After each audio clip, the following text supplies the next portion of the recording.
tattooed and employed. Thank you very much. St. Augustine said, "The world is a book, and those who do not travel read only one page." Don't get me wrong, I love Atlanta, but the world is a mighty big place.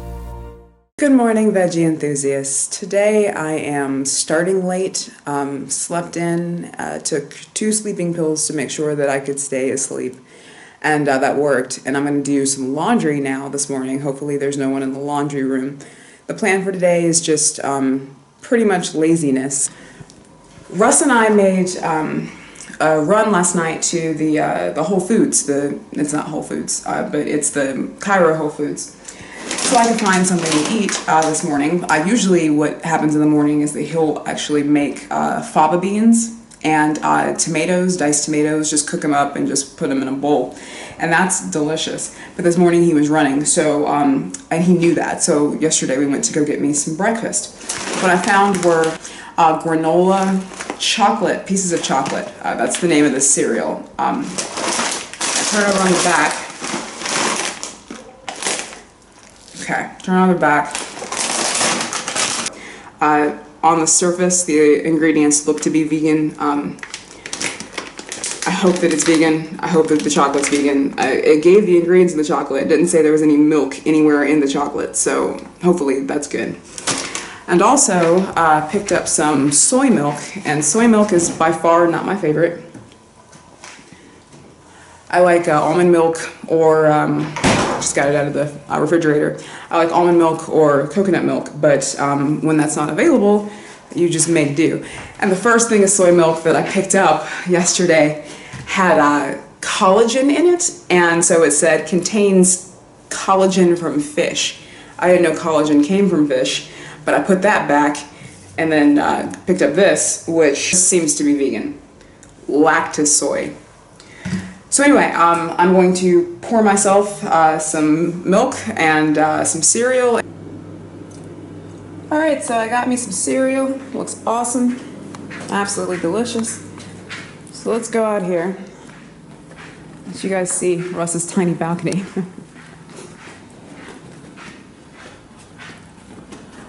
It's pretty cool though, even though it's tiny. So this is view. So yesterday was a huge day because I'm gonna try to eat and talk. Hey puppy. Really big because I got to go to the pyramids, and at Giza you have 3 pyramids. You have the pyramid of Khufu, that's the big one, and Khufu's son, whose name is Khephren. And I'm going back and forth between Egyptian names and Greek names for these pharaohs. But anyway, his pyramid is next, and that's a little bit smaller than his dad's. And then you have Khephen's son, Menkaure, and he has the smallest of the pyramids, but still huge. And anyway, those are the 3 great pyramids at Giza. And also the Sphinx is located there. So, funny story, I've never actually been American at the pyramids. When I came here 10 years ago, my mom was like, do not tell anybody that you're American. Tell them that you are a Canadian on holiday. And I was like, bullcrap, I'm not doing that. I'm USA all the way. So I get here and people are like, where are you from? That's like the first question that Egyptians will ask you, where are you from? And I said, USA, America. And they're like, oh. And then they'll say something to the effect of, because this was 10 years ago, America good, Bush bad. Okay. Yeah, and they don't hate us by any means. They're actually, until they're trying to sell you something, they're very friendly. So anyway, I've never been American at the pyramids because when I went to the pyramids before, 10 years ago, super tired of people like trying to get me to buy stuff. So Monica said, well, don't tell anybody that you're American, tell them that you're Russian. Because Russians are known for being cheap, not, being thrifty, we should say thrifty. So I get there, and so this guy comes up to me trying to sell me stuff, and he's like, where are you from? And I said, Ruski. And he looks me up and down and he says, Ruski? No Ruski. China maybe. No Ruski. So I was aware at that point that I could pass for Chinese, just not Russian. And so yesterday at the pyramids, the tour guide said, okay, today you're not American, you are South African. Why am I South African? He said, because if we tell them you're American, it's going to be 2 hours worth of paperwork and extra security that you don't actually need. And it's a mess. We're not going to get into the pyramids for a long time if we tell them that you're American. So I'm like, okay, I'll be South African. And yeah, so I was South African at the pyramids yesterday. But anyway, so walking in, as soon as you go into the entrance, you see the huge pyramid of Khufu. And that was the first pyramid that, well, that's the only pyramid that I actually went into. And I'll tell you why. You have to pay extra to get into the pyramid, and they check security several times on the way in. They don't want you taking any pictures in there. So when you go in, there's this like long shaft, and when you first go in, it's deceiving because you feel like you can just walk straight up, like standing completely erect. And erect is a strange word, but anyway, standing straight up. Like that's how when you first go in, like that's what you do, and so you feel like, well, okay, this is great. The rest of the way, I'll be doing that.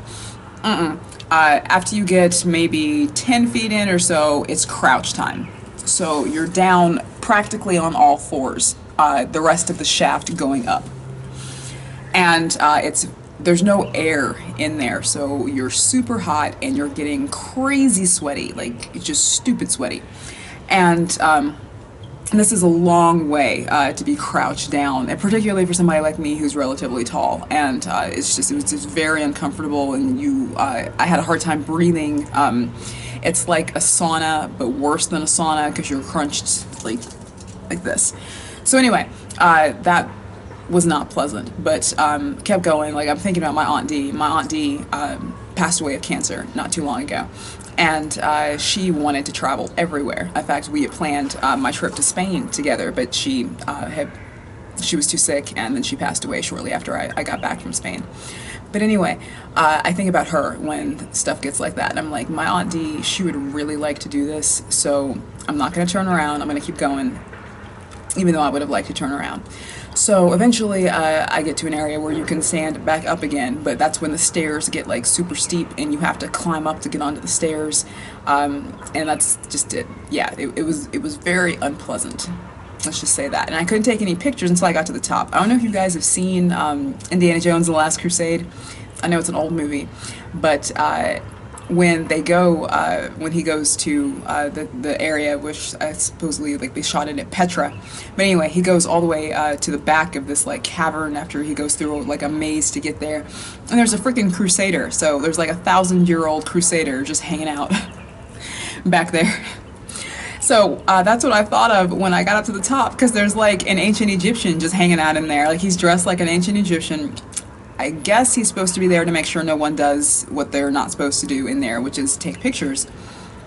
But if you give him bakshish, everybody here wants bakshish, then he'll take the pictures for you. So I wasn't too excited to get pictures in there, but I did.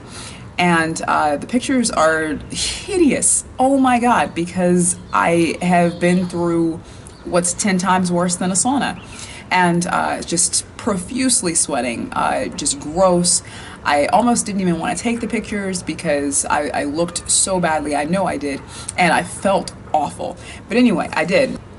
So the first picture that he takes, he took my phone for me, is of what I guess is the tomb of Khafre, like where his body was found.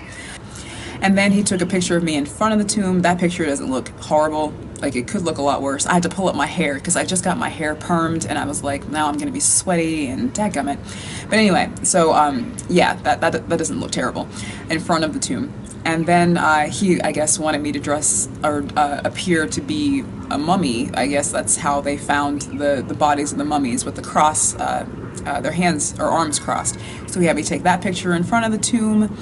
And then he took a picture of the shaft that I had to walk up, and that is deceiving because that's the area, the very small area where I could actually stand up. The vast majority of the way you're crouched down. So anyway, he took a picture of that. Then he took a picture of me in front of that, crouched down. I look horrible there. I apologize, but you know, memories. And then he took a picture of me standing up in there, and I'm not looking great there, but that picture came out blurry, so that's actually a good thing.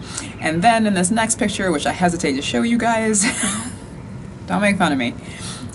I'll make fun of myself. You don't get to make fun of me. I look like the Crypt Keeper. I look like, if you've seen Game of Thrones, you know the White Walkers? I look like a black White Walker. It's awful, but I'm on death's door at that point. I'm so sweaty. That's so gross. But anyway, that's the Great Pyramid for you. I haven't had any more of my cereal because I've been talking. This is so good. This is so good. So then we go over to the Sphinx, and there were a lot of people at the Sphinx trying to get pictures. And so you have people that are in your way, they're walking in your picture, and the tour guide is like, you have to stay still, and I can get this picture of you where it looks like you're kissing the Sphinx. And got a picture in front of the Sphinx, so that's cool. Got a picture where it looks like the top of my hand is cupping the head of the Sphinx. Yeah, so that was fun. So anyway, got those pictures. And then we're going to leave the pyramids all together, and we go to Coptic Cairo. So people in Egypt who are Christian are referred to as Copts, Coptic or Copts. And there's a specific area of Cairo, it's known as Coptic Cairo. So that's where we go next. Everything that's in there looks very, very Byzantine. So anyway, we went into the Hanging Church, which is cool because it's got a lot of history there. The Hanging Church, not only is it, it's high, so it's like it's hanging. It's really pretty inside. Again, just very Byzantine looking.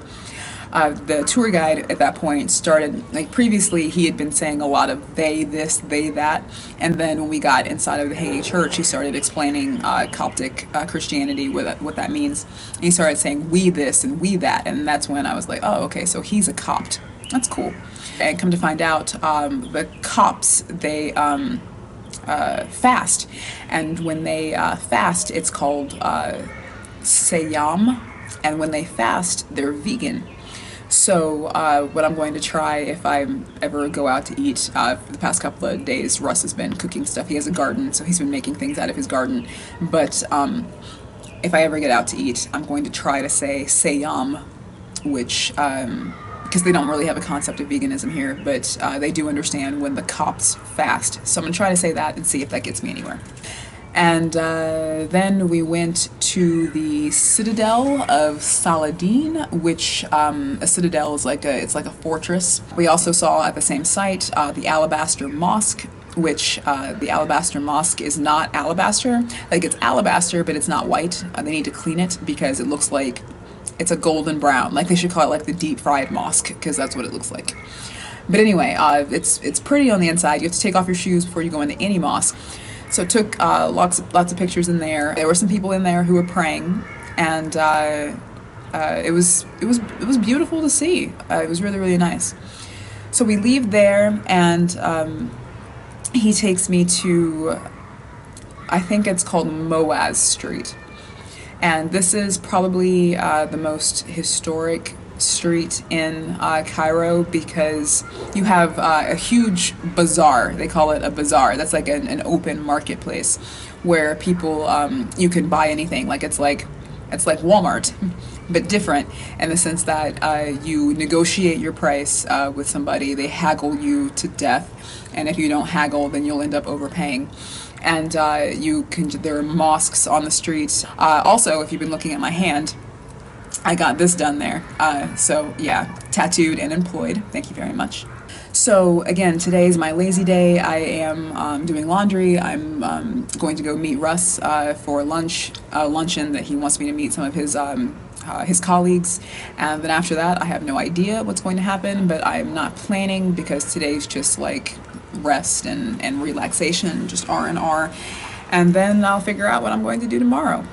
Don't know yet. So I'm looking forward to actually eating my cereal, because I've been talking to you guys and not eating. I can't mukbang. I can't do it. So I tried. Anyway, I'm gonna go watch some YouTube and catch up with some of my friends, because I feel like I've been neglecting my online buddies. Oh, Scarlet Gone Raw. Before I left, this was maybe a week or so ago, two of my friends who were vegan had a birthday, so we went to Loving Hut to have their birthday party. And I looked up the shrimp for you. The brand of shrimp, vegan shrimp that they use at Loving Hut is called Vegan King Prawn. It says very clearly on it that it contains no animal products. And anyway, at the bottom, be vegan, make peace, and that's like the logo for Loving Hut. So I'm not sure if it's specifically their shrimp or if they get it from somewhere else. But anyway, that's what you should look for. Very, very good vegan shrimp. So anyway, shout out to you. Thanks for watching my stuff. Love you. Anyway, this is where I leave you guys. I might cut the camera back on later today and shoot something, I don't know, but that will be a separate video. So I'm going to eat my cereal, which still looks delicious and is calling my name. So take care. I will see you guys next time, and whenever that is. Animals are not ingredients, and tattooed and employed. Peace, y'all. Catch you later. Don't forget to leave your comments below. If you enjoyed this video, then give it a like. Subscribe if you haven't already, and don't forget to stalk me on Instagram at ATLVegOut.